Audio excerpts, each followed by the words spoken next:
할렐루야, 주님을 찬양합니다. 시편에 부흥이 있다 224번째 시간입니다. 오늘 본문 말씀은 시편 138편 말씀입니다.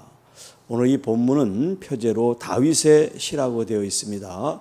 다윗의 지은 찬양시, 감사시가 되겠습니다. 특별히 다른 시편과 조금 비교되는 것은 주님의 라고 하는 이런 표현이 많이 나옵니다. 여기 오늘 본문에 보면 주의 성전, 또 주의 인자심, 또 주의 성실하심, 주의 이름, 또 주의 말씀, 주의 모든 이름, 주의 입의 말씀, 주의 여호와의 도, 또 여호와의 영광, 주의 손, 주의 오른손, 이렇게 주님의 라고 하는 이런 단어가 많이 등장하는 것은 그만큼 다윗이 주님에 대한 이 환난 가운데 그와 함께했던 주님의 그 생생한 경험들을 이렇게 풍성하게 지금 나누고 있다. 그래서 주님의 이 무엇 또 주님의 이것 저것을 이렇게 표현하고 있다고 할 수가 있습니다. 자, 1절에 보시면 내가 전심으로 주께 감사하며 신들 앞에서 주께 찬송하리다 하는 말씀이 있죠. 그래서 오늘 이 1절을 가지고 제목을 삼습니다. 전심으로 주께 감사하며 찬송하는 것이 부흥이다 라는 제목으로 같이 말씀을 나눕니다. 자, 여기 전심으로라고 하는 표현이 있는데 여기 이제 전이라고 하는 것은 전체, 모두 그런 의미죠. 여기 이제 마음심이라고 하는 것은 이제 레브라고 하는 말인데 히브리 말로 이 레브는 마음뿐만 아니라 우리의 어떤 그 속사람, 우리의 겉사람과 속사람이 있을 때 우리의 그 속사람 전체를 일으킬 때 가리킬 때 이제 레브라는 그런 단어를 쓰고 있습니다.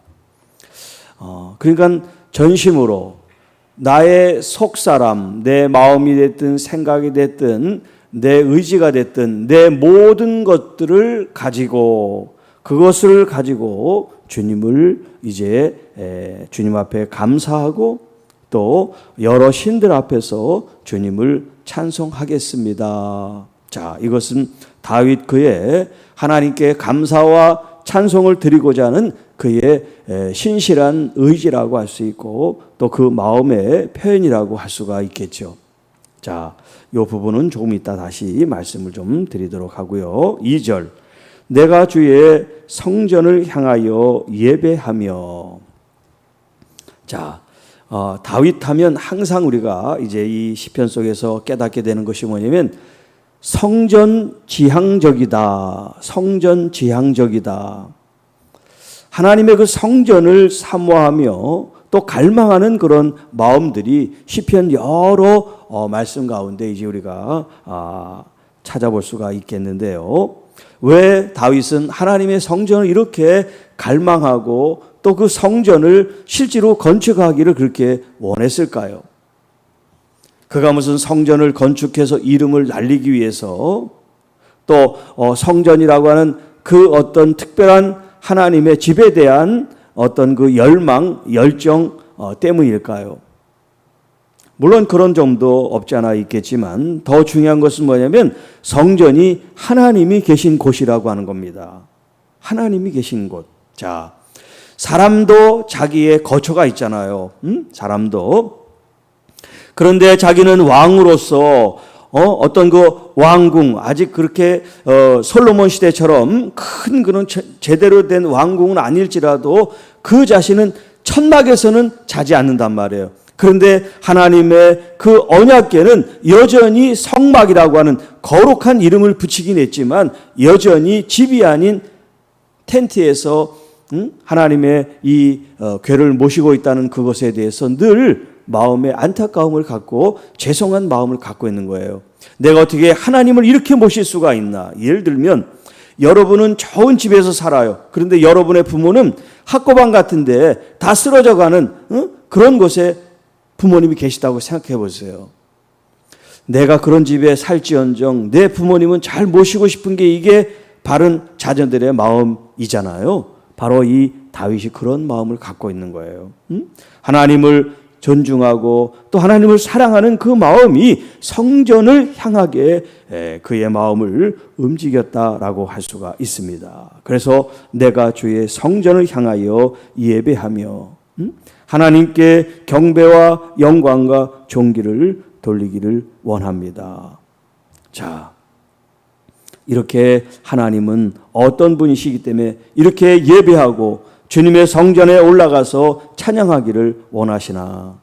그것은 바로 주님의 그 인자하심과 성실하심으로 말미암아.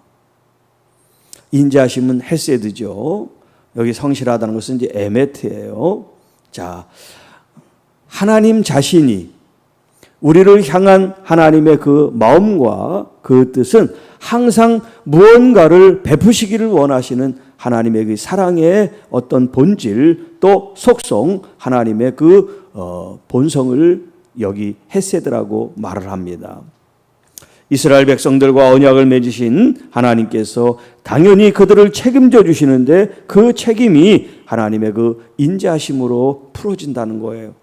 그 인자하심이 성실함으로 진실하심으로 변함이 없이 거짓이 없으신 하나님의 그 성품이 이스라엘 백성들에게 여기 다윗에게 임하고 있음을 그가 찬양하고 있습니다. 자, 인자하심과 성실하심으로 말미암아 주의 이름에 감사하오리니 이는 주께서 주의 말씀을 주의 모든 이름보다 높게 하셨습니다. 자, 지금 번역이 조금 어려운데요. 자, 주님께서 주의 말씀을 주의 모든 이름보다 높게 하셨다. 자, 우리가 이제 보통 이것을 비교급이라 그래요. A와 B라고 두 대상이 있을 때 A보다 B가 어떻다. 혹은 뭐 A는 B보다 뭐 낫다 혹은 뭐 그렇지 않다. 이제 이렇게 비교를 할 때 비교급이라는 말을 쓰는데 여기 이제 보다라고 하는 것이 이제 비교급을 나타내요. 형식적으로는 비교급을 이제 표현한 말이지만 우리가 이제 이것을 의미적으로 볼 때 주님의 말씀과 또 주님의 어떤 그런 모든 이름 이거를 어떻게 우리가 높이 두고 또 아래 두고 이런 비교를 한다는 것 자체가 좀 무리가 있고 좀 어폐가 있다고 할 수 있어요.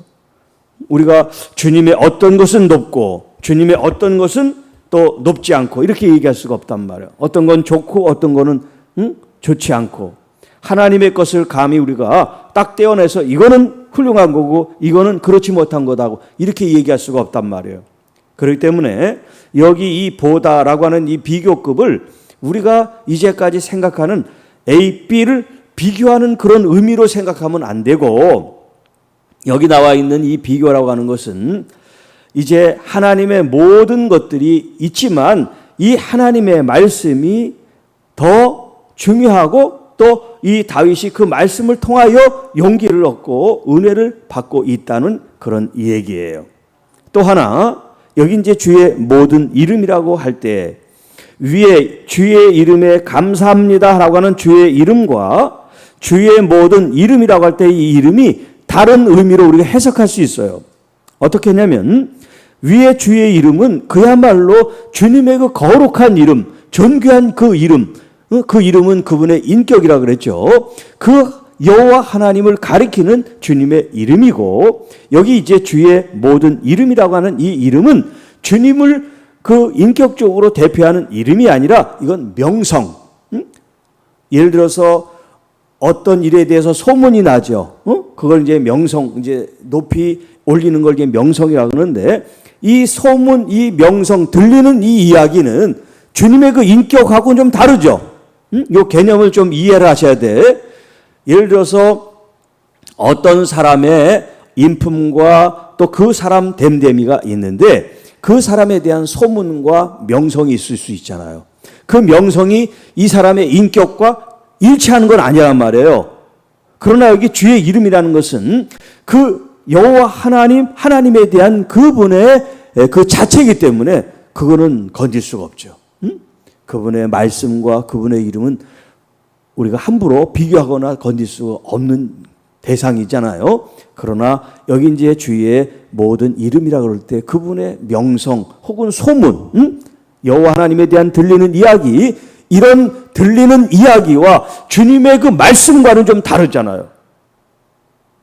예를 들어서 여러분들이 하나님의 이 성경 말씀과 제가 여러분에게 선포하는 이 말씀과 이게 똑같은 어떤 그 권위나 똑같은 어떤 영향이 있지 않는 거죠. 하나님의 이 말씀을 제가 대체하거나 더 이 말씀 위에 있을 수는 없어요. 하나님의 말씀 아래에 있어야지. 무슨 말인지 알겠죠? 그런 요 개념으로 주의 이름과 주의 모든 이름의 요 차이를 좀 여러분들이 분별하면 주님의 말씀, 주님께서 직접 하신 그 말씀이 이 명성, 들리는 소문 이런 것보다 높게 하셨습니다. 그러니까 우리가 사람이 들리는 이 소문에 의지하는 것이 아니라 하나님의 그 입으로부터 나오는 주의 말씀, 오늘 성경 말씀, 이것을 우리가 더 귀하게 여깁니다 라는 고백이라고 할 수가 있겠어요. 자, 3절. 내가 간구하는 날에 주께서 응답하시고. 자, 우리가 이제 기도하는 하나님의 자녀들로 생각하면 이 말씀이 얼마나 달콤하고 참 기쁘고 감사한지 몰라요.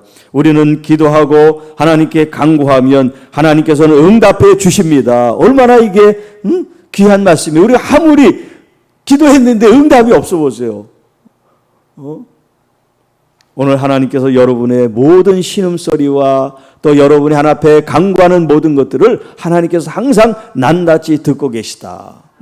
네, 그런 마음으로 여러분이 기도하면 더 기도하게 되고 더 기도에 대한 간절함을 가지고 또 그 응답에 대해서 여러분들이 기대하면서 기도하게 될 줄로 믿습니다. 내 영혼에 힘을 주어 나를 강하게 하셨습니다.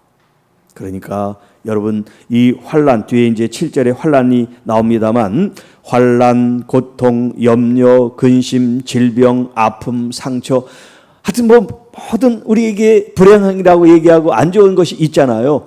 그것은 하나님 앞에 기도할 제목이라는 거예요. 제목. 여러분 어떤 문제가 있든 하나님 앞에 기도하세요.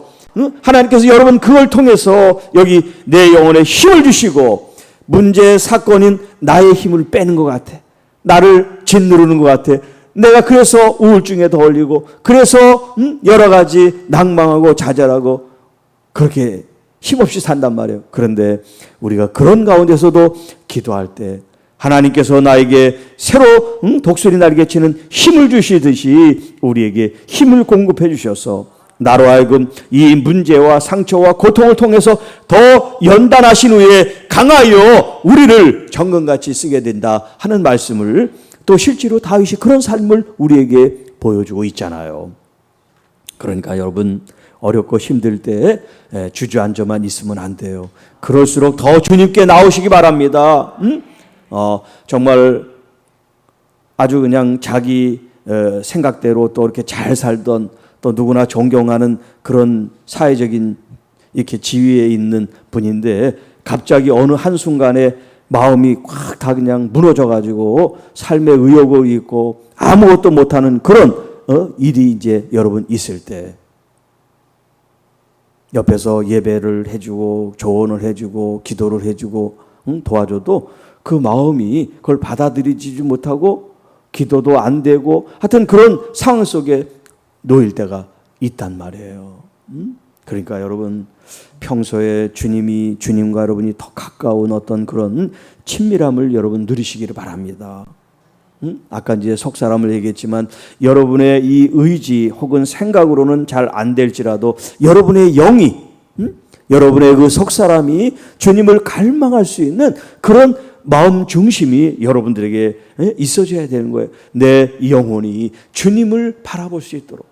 예를 들어서 우리가 다쳐서 우리의 의식은 무의식이 될 수 있잖아요. 혼수 상태가 된다든가. 그러나 여러분의 영혼은 혼수 상태가 없는 거야. 그렇잖아? 우리의 육은 정신적으로 뭔가 쇼크를 받고 그런 상황이 될 수 있지만 여러분의 영혼은 여러분의 의식은 알지 못하지만 여러분의 영혼은 끝없이 우리 하나님 여호와 하나님을 찾고 의지하고 갈망하고 사랑하는 그 심령이 되기를 주님의 이름으로 축복합니다. 네, 그것은 평소에 여러분이 주님을 이렇게 바라보고 사모하는 마음이 지속이 돼야지 여러분의 영혼이 어느 위급한 상황 속에서도 우리 주님을 찾고 의지하게 될 줄로 믿습니다. 여호와여, 세상의 모든 왕들이 주께 감사할 것은 그들이 주의 입에 말씀을 들음입니다. 그러니까 하나님의 말씀, 하나님의 이 입으로부터 얼마나 우리에게 그 친밀하게 자세하게 말씀해 줍니까? 주의 말씀해도 되는데 주님의 입의 말씀. 자, 예수님께서도 주님의 입으로 나오는 말씀, 이 말씀으로 우리가 산다, 그런 표현을 쓰고 계시죠. 아주 구체적으로 주의 말씀도 되지만 주의 입의 말씀을 들음이라. 모든 세상의 왕들, 군왕들, 지도자들, 세상을 다루는 권세자들조차도 하나님의 말씀, 그 말씀을 들음으로 하나님께 감사하고 있습니다. 하나님의 말씀이 있는 곳에 감사가 넘치시기를 축복합니다. 감사, 감사, 감사. 그들이 여호와의 도를 노래할 것은 여호와의 영광이 크심입니다. 그들이 하나님의 말씀뿐만 아니라 그 말씀 안에서 하나님이 이루시는 영광, 카보드, 이 영광이라는 것은 이제 그 중량감을, 이제 무게를 느끼는 거단 말이에요. 하나님의 그 영광이라는 것은 우리를 이렇게 압도할 정도로 우리를 이렇게 무게로 누르는 것처럼 하나님의 그 영광은 우리가 감히 견딜 수 없는, 우리가 그것을 버틸 수 없는 그런 하나님의 그 무게와 중량과 또 하나님의 그 영광스러움이 있다는 거예요. 자, 주의 도를 노래한다. 주님께서 제시한 그 길, 주님께서 우리에게 요구하는 그 방식, 그것을 노래합니다. 찬양합니다. 경배합니다. 왜냐하면 주님이 날마다 매 순간마다 우리에게 크신 영광을 보여주시기 때문입니다. 그러니까 여러분, 주님의 그 길을 걸어갈 때 주님께서 여러분과 함께 하시면 여러분도 알지 못하는 여호와 하나님의 영광이 우리 가운데 나타나게 될 줄로 믿습니다. 여러분, 우리 교회가, 성도가 하나님의 이 영광 가운데 있는 것은 주님의 말씀의 이 도를 따라가야지, 주님이 원하시는 그 길을 걸어갈 때 영광이 비춰지는 거죠. 우리가 하나님께 영광을 돌린다는 거. 하나님께서 원하시는 길도 안 가면서 말로는 하나님께 영광 한다고 하면 그 영광이 나타나는 게 아니란 말이에요. 실제로 우리가 진심으로 주님이 원하시는 그 길을 걸어갈 때 주의 영광이 빛을 비추는 줄로 믿습니다. 6절, 여호와께서는 높이 계셔도 낮은 자를 굽어 살피시며 멀리서도 교만한 자를 아심입니다. 자, 여기 이제 위치적으로 하나님께서 높이 계신다. 이 하나님께서 높이 계신다는 것은 하나님의 그 지존하심, 거룩하심, 존귀하심. 그래서 하늘이라는 그런 표현을 썼죠. 하늘에 계신. 그렇죠? 자, 그러니까 하나님은 높이 계신 거예요. 우리 인간과 같은 레벨이가 아니에요. 레벨이 아니야. 여호와 하나님은 우리보다 더 높은, 감히 비교할 수 없는 분이란 말이에요. 그렇게 멀리 계시고 높이 계셔도 그분은 이 땅에 겸손한 자를 긍휼히 여기시고 불쌍히 여기시고 살펴보신다는 거예요. 아무리 높이 있어도 하나님의 그 자녀들이, 그들이 겸손하게 하나님을 찾고 의지하고 예배하고 감사하는 그 모습을 주님께서 긍휼히 여기시며 또 인자하심으로 그들을 굽어 살피십니다. 이건 좋은 의미죠. 자, 두 번째, 여호와께서는 멀리서도 교만한 자를 아심입니다. 하나님께서 아무리 멀리 떨어져 계셔도 하나님 앞에 교만하고 오만하고 자만하고 하나님을 무시하고 경멸하고 하나님의 말씀을 등한히 하는 이 사람에 대해서 하나님께서 아신다, 이 말은 뭐예요? 그를 인정한다는 게 아니라 하나님이 그 모습을 통해서 하나님이 그것을 회개하지 않을 때는 하나님이 징계하신다는 그런 말씀이에요. 아신다.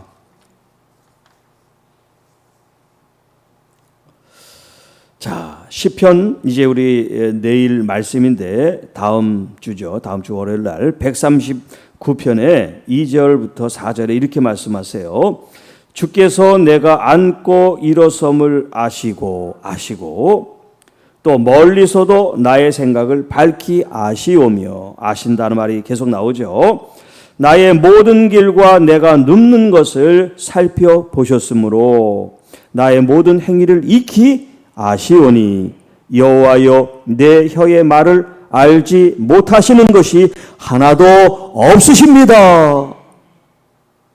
그러니까 여러분, 이 땅에 하나님의 자녀나 교회뿐만 아니라 이 세상에 악한 사람, 교만한 사람, 불신한 믿지 않는 이런 세상 사람들까지도 하나님은 다 아시는 거예요. 그런데 이제 이 안다는 것이 하나님의 자녀를 하나님이 아실 때는 하나님이 긍휼히 여기시고 은혜를 베푸시고 인자와 사랑으로 함께 하시지만, 하나님을 멀리하고 하나님을 거부하고 하나님 앞에 대항하는 이 사람들을 하나님이 아신다는 건 하나님께서 그들을 징계하시고 심판하신다는 그런 이야기가 되는 거예요. 자, 7절, 내가 환난 중에 다닐지라도 주께서 나를 살아나게 하시고. 자, 여기 살아나게 한다 하는 말이 이제 하야라고 하는 말인데, 이 말이 부흥이라는 말이에요.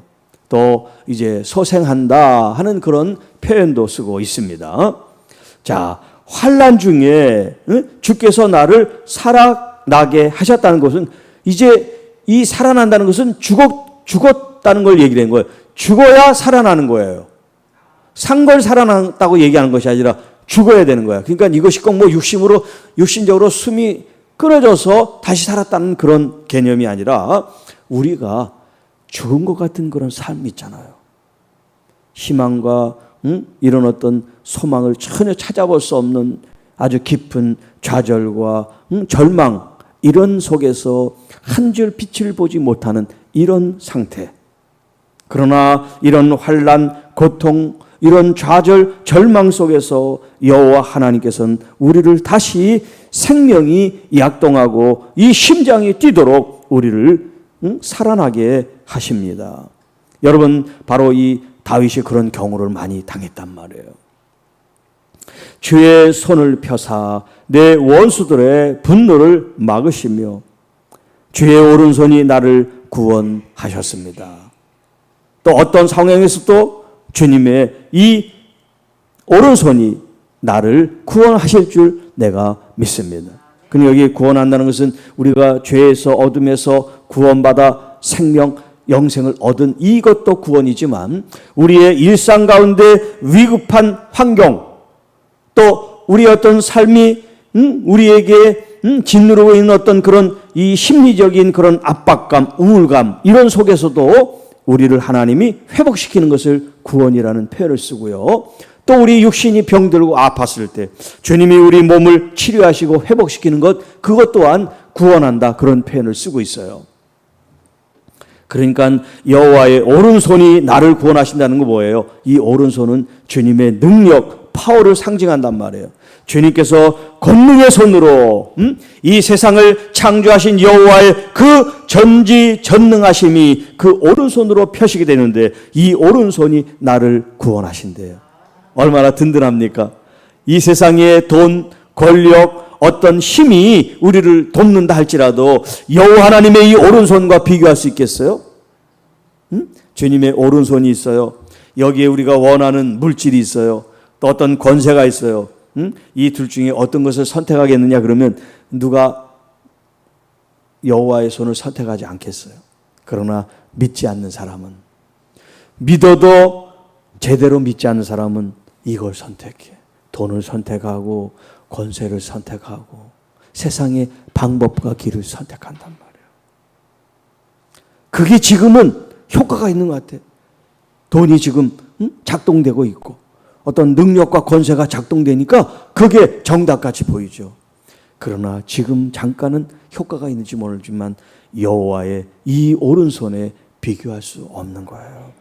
근본적인 힘과 능력이 여호와의 손에 있음을 우리가 알면, 여기에 다윗이 여호와의 오른손이 나를 구원하십니다 하는 이 고백이 얼마나 대단하고 위대한 고백인지를 우리가 알게 되는 거예요.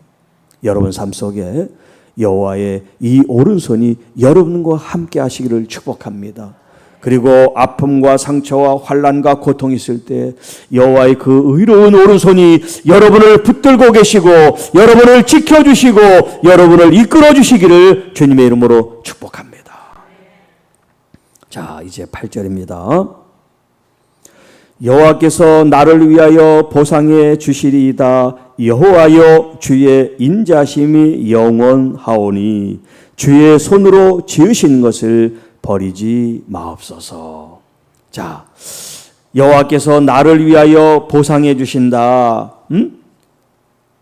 주님을 위하여 희생하고 주님을 위해서 감수했던 어떤 그런 피해나 손해가 있을 때 주님이 그것을 되갚아 주십니다. 이제 그런 의미도 있고요. 또 여기 이제 보상하다 이 말이 가마르라고 하는 이제 히브리 단어를 쓰는데, 이 가마르라고 하는 것은 보상한다, 갚는다는 그런 의미보다 어떤 일을 끝을 내고 매듭을 짓고 이제 완성을 하는 그런 의미가 있어요. 그래서 이제 새 번역이나 다른 번역에는 보상한다 이렇게 하지 않고 이제 어떤 완성을 한다 이렇게 다 번역을 했어요. 자, 그러면 여호와께서 나를 위하여 완성하셨다는 것은 뭐를 말을 하냐면, 하나님께서 주의 입으로 말씀하신 그 언약 약속들이죠. 그 약속들을 나를 위하여 하나님이 성취하시고 그것을 온전히 이루어 가십니다 라고 하는 그런 번역, 그런 표현이 가능하겠습니다. 그래서 여호와 하나님의 그 인자하심은 항상 영원합니다. 우리가 이제 136편, 시편 136편 할 때 그 여호와 인자심이 영원하다 하는 말씀이 계속 우리가 후렴으로 나왔던 거 기억하시죠? 그러니까 다윗도 그 고백을 하고 있는 거예요. 여호와의 그 인자심은 영원합니다. 어느 한순간만 하나님의 은혜를 받아서 좋았던 때가 있지가 아니에요. 비록 다윗이 어려운 순간, 또 새벽에도 우리 수요일날 지난 수요일날도 말씀드렸지만 그 아들에게 쫓겨가고 머리가 다 풀어 헤쳐지고 신발도 신지 못한, 그리고 눈물을 뚝뚝 흘리면서 그 도망가는 그 다윗 왕을 생각해 보세요. 거기에 무슨 하나님의 인자가 생각할 수 있고 하나님의 은혜를 생각할 수가 있겠어요? 그런데 정말 아들에게 그런 수치를 모욕을 당하지만 자기의 삶을 불평하고 저 아들내미 저놈을 죽여야지 그런 마음이 아니라 정말 자기의 부덕함과 또 그 아들을 생각하는 이 사랑하는 마음으로 하나님의 이 햇새들을 항상 구하는 그 마음을 가지고 있었단 말이에요. 그래서 그 아들과 전쟁을 하면서도 이 아들을 전쟁 가운데 죽이라고 그렇게 말하지 않아요. 그를 될 수 있으면 살리라고 얘기하지. 여러분, 이 여호와의 인자하심은 내 상황에 따라 변하는 것이 아니에요. 변하는 건 내 마음이지. 좋을 때는 좋다고 그러고 어려울 때는 또 왜 이러냐고 그러고 우리 마음이 바뀌어서 그렇지, 여호와 하나님의 마음은 변함없이 우리들에게 따뜻한 은혜의 햇새들을 내리시는 줄로 믿습니다. 그걸 우리가 받아들여야 돼. 내가 지금 아프면서도 또 어려우면서도 주님의 이 사랑하심을 여러분 고백하세요. 저를 사랑하시는 주님, 제가 아프고 힘들어도 주님의 이 사랑하심이 끊어졌다, 왜 나를 사랑하지 않는지 그렇게 내가 반문하지 않겠습니다. 이런 깊은 고백이 여러분에게 있게 되기를 축복합니다. 주의 손으로 지으신 것을 버리지 마옵소서. 여러분, 주님께서 지으신 것, 이 세상 만물이 주님의 손으로 지어졌고 또 사람들이 주님의 피조물들, 주님의 자녀들이잖아요. 그렇기 때문에 여러분, 주님의 이 피조물들, 주님의 이 생명체들이 하나님을 향하여 하나님의 거룩한 뜻을 나타내는 것이 얼마나 중요한지 몰라요. 여러분, 동물이나 식물이나 이런 어떤 생명체를 보세요. 전부 다 자기의 고유의 자기가 하나님께 부여받은 그 모습 그대로 이 자연 세계 속에서 펼치고 가잖아요. 그런데 사람만 유독 하나님께서 자유의지를 줘서 우리의 그 의지와 마음을 가지고 하나님을 높여야 되는데 그 자유의지를 가지고 자기를 높인단 말이에요. 자기 나라와 자기 세계를 만들고. 그렇기 때문에 우리가 하나님의 피조물로서 주님 앞에 쓰임받고 영원히 하나님의 거룩한 데서 산다는 것이 얼마나 중요한 일인가 우리가 알 수가 있겠죠. 자, 1절로 돌아옵니다. 시간 주셔서 빨리 하겠습니다. 여기 전심으로 아까 이제 말씀드렸는데 전심으로 무엇을 합니까? 첫째, 감사합니다. 둘째는 찬양합니다. 찬송합니다. 자, 여기 이제 찬송한다라고 할 때 보통 이제 다른 이 본문에서는 할렐루야라고 하는 할랄이라는 단어를 써요. 그러면 찬송하는 게 맞아요. 그 찬송은 감사 플러스 찬양이라고 그랬죠. 그런데 여기 있는 이 찬송이라고 하는 자마르라고 하는 단어를 써요. 자마르. 자마르는 악기를 연주한다, 찬양하는 그걸 표현하는 거예요. 노래한다, 연주한다 이렇게. 그러니까 다른 본문과 좀 일치를 시키면 여기 찬송을 찬양으로 좀 바꿔야 돼요. 왜? 앞에 감사가 있잖아. 여기 주께 감사하고 그 다음에 주께 찬양한다. 이게 같이 해서 찬송이 되는 거니까 할렐루야가 되는 거니까. 자, 하나님 앞에 우리가 감사한다. 이 감사는 어떤 것을 받아서 하는 감사만이 아니라 하나님 그분 자체에 그냥 감사하는 거예요. 항상 범사에 어떤 일이 있어도 쉬지 말고 항상 여러분들이 범사에 감사할 수 있기를 바랍니다. 이 감사는 우리의 심령을 시원하게 하고 온전하게 해줘요. 왜냐하면 감사하지 말고 여러분이 불평을 해보세요. 오늘 24시간 여러분 의식인성한 계속 불평만 해보세요. 여러분의 마음이 어떤가? 힘들겠죠.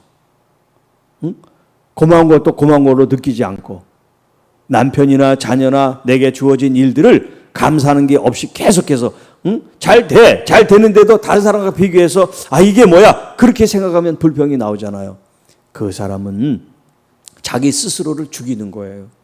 그러나 다른 사람과 비교해서 좀 여전히 궁핍하기도 하고 모자라기도 하고 어렵지만 감사를 계속해 보세요.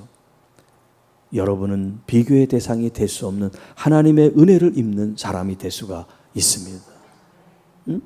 여러분의 얼굴과 표정과 눈빛을 볼 때 항상 감사가 충만해지기를 축복합니다. 감사가 여러분 마음, 여러분 심령 속에 딱 감사 이렇게 가슴 속에 탁 이거